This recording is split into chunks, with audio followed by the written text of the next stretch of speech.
नमस्कार दोस्तों, मैं हूं तापस भक्ता। अगर किसी भी चीज़ को कुछ ऊंचाई से फेंक दिया जाता है तो वो गिरते गिरते उसका गति कितना होगा, उसका त्वरण कितना होगा, वो कितना ऊपर से गिरेगी, समय के साथ विस्थापन का ग्राफ क्या होगा, इसे हम कैसे डिफाइन करेंगे। 1 डायमेंशन, 2 डायमेंशन, 3 डायमेंशन, मोशन, ये सब क्या है, हम इसे कैसे फाइंड करें, ये सब आज हम डिस्कस करेंगे। मैथमेटिकल डायमेंशन और फिजिक्स वाला डायमेंशन, इनमें डिफरेंस क्या है, ये भी आज हम देखेंगे। सो स्टार्ट करते हैं तो टॉपिक को क्वेश्चन से।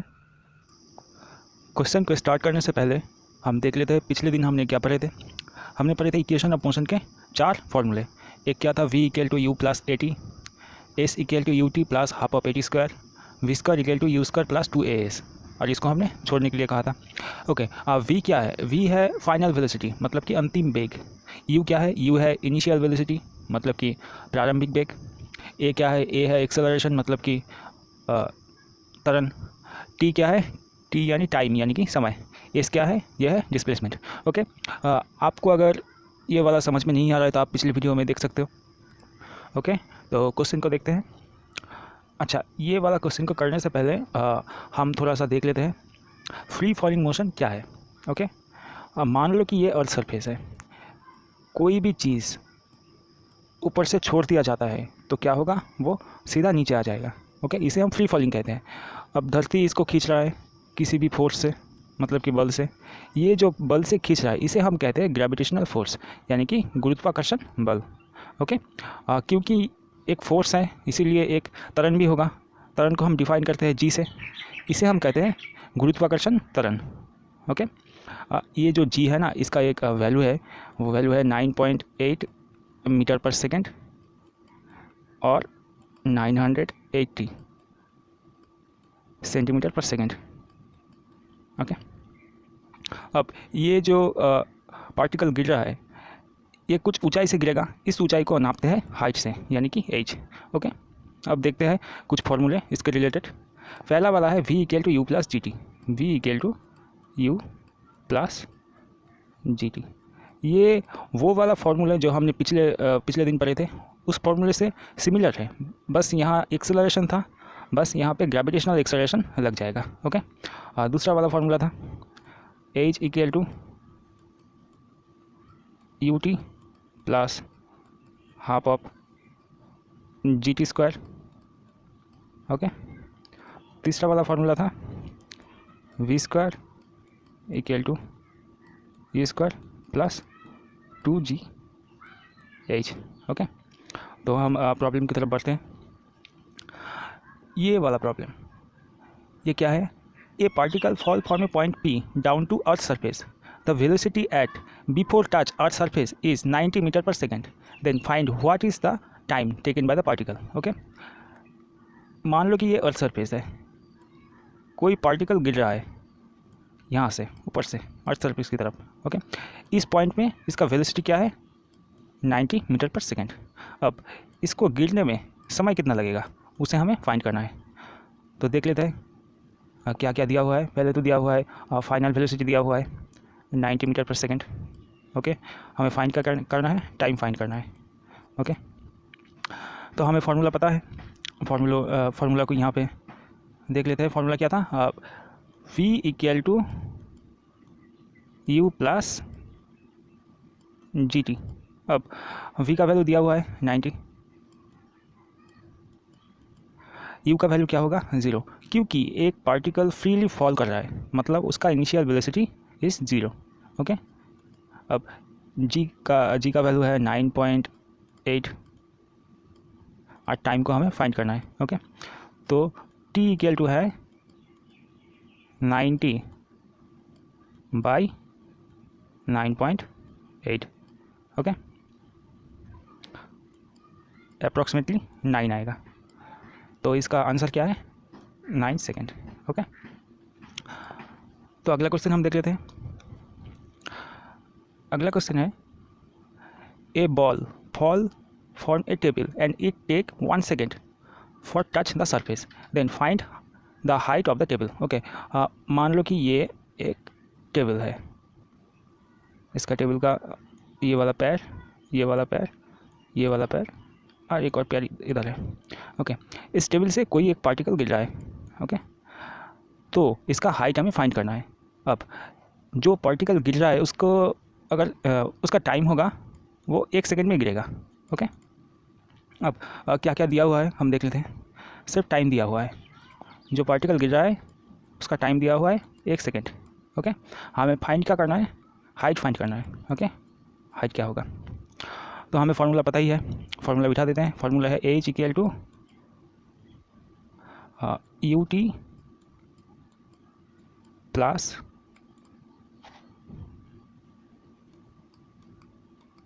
Half of G T square. Half हम बिठा देते हैं यहाँ।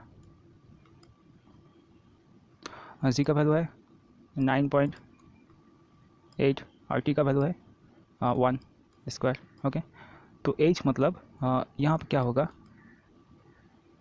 ये वाला 2 और ये वाला 9.8 अगर हम कट देते हैं तो इसका होगा 4.9। ओके, तो एच का वैल्यू क्या है 4.9 metre.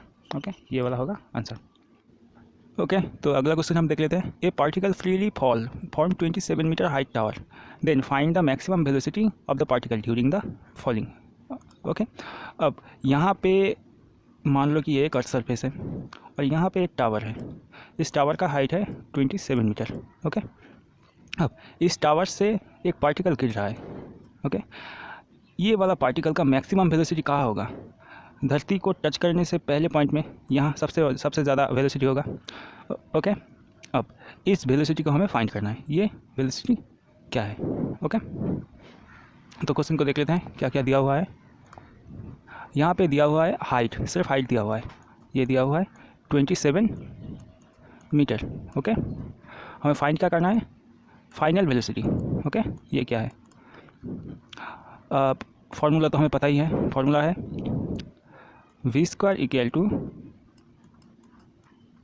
You square plus 2gh। Okay, अब वी स्क्वायर का वैल्यू क्या है, अब वी स्क्वायर को हमें फाइंड करना है। ओके, यू स्क्वायर का वैल्यू है 0, 2gh मतलब 2 का 2 ही है और g का क्या है 9.8, h का 27। ओके, अब v को हमें फाइंड करना है। ये वाला अगर कैलकुलेशन करें तो आएगा अकॉर्डिंग टू 529। ओके, ये है वी स्क्वायर मतलब v है 23। ओके, तो इसका आंसर है v। ओके, तो ग्राफिकल रिप्रेजेंटेशन मोशन यानी कि चित्रात्मक प्रतिनिधित्व प्रस्ताव, इसे हम देख लेते हैं।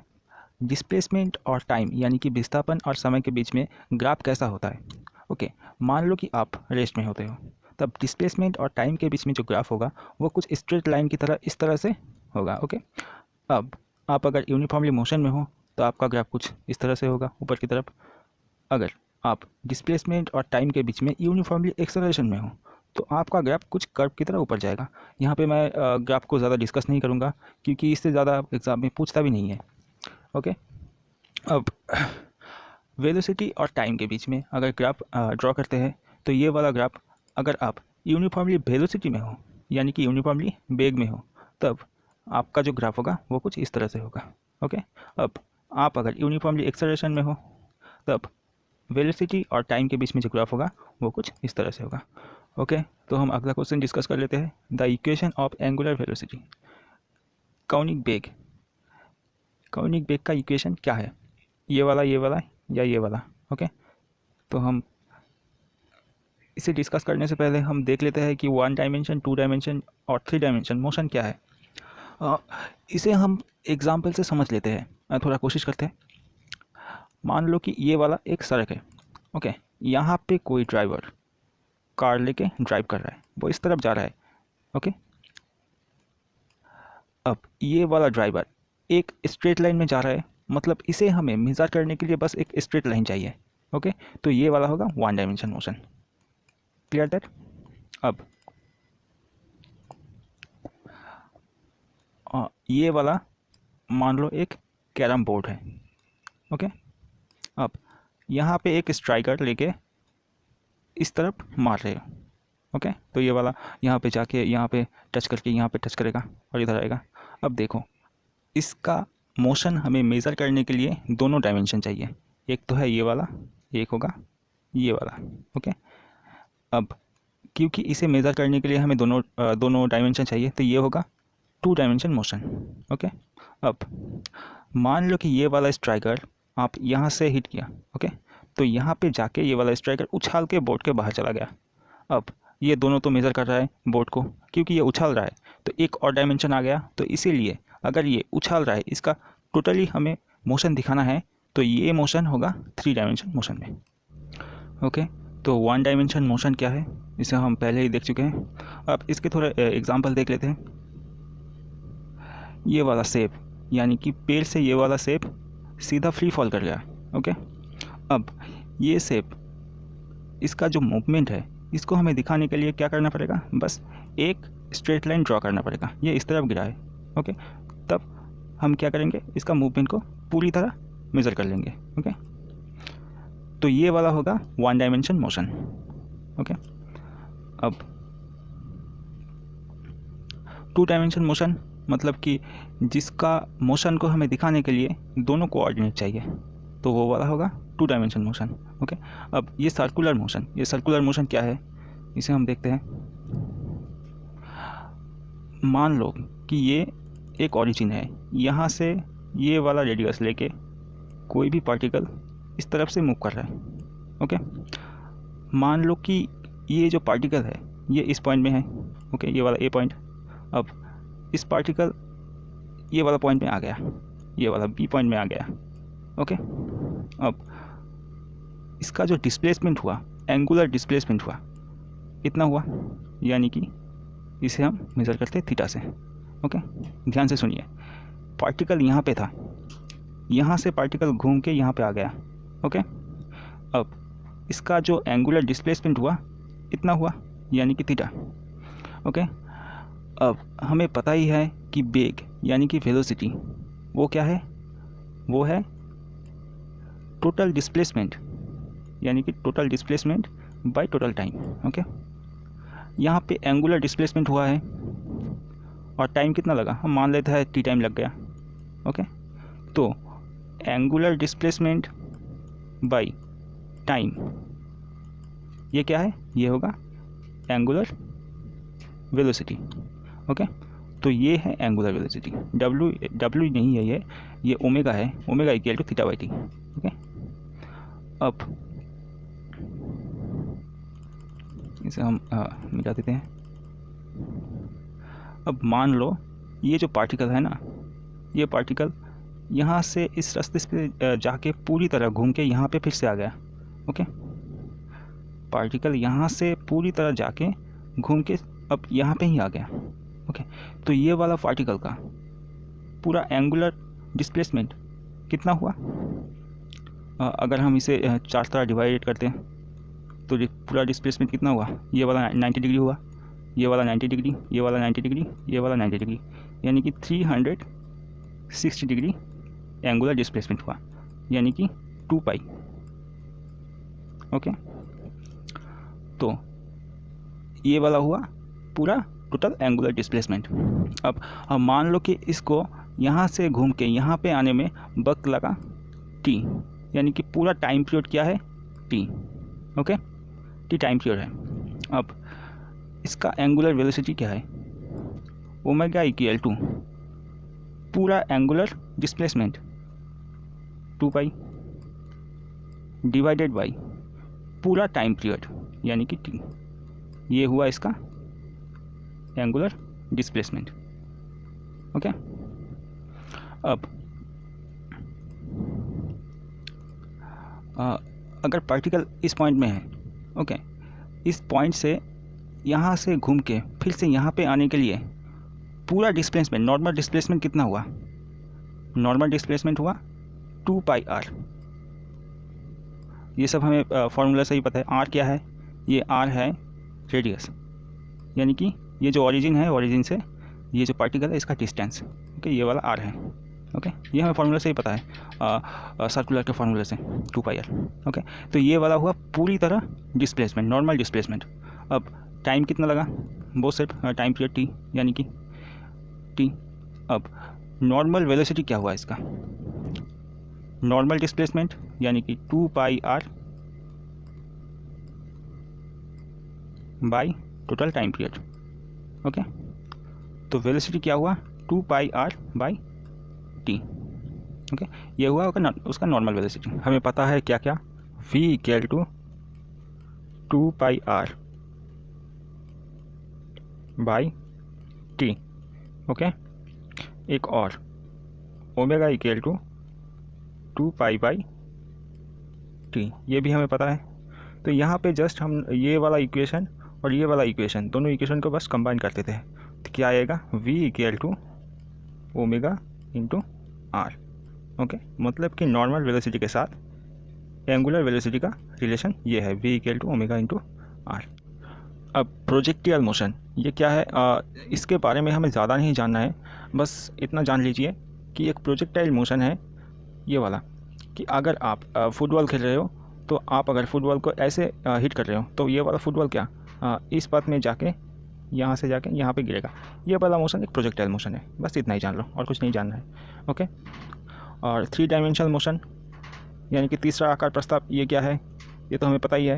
ये हमने कहा था कि वो जो कैरम था, कैरम का जो स्ट्राइकर था, वो वाला स्ट्राइकर अगर उछाल के जाए तो यहाँ पे क्या आएगा, वो 3 डायमेंशन मोशन में आएगा। ओके, तो पिछला क्वेश्चन का आंसर को हम देख लेते हैं।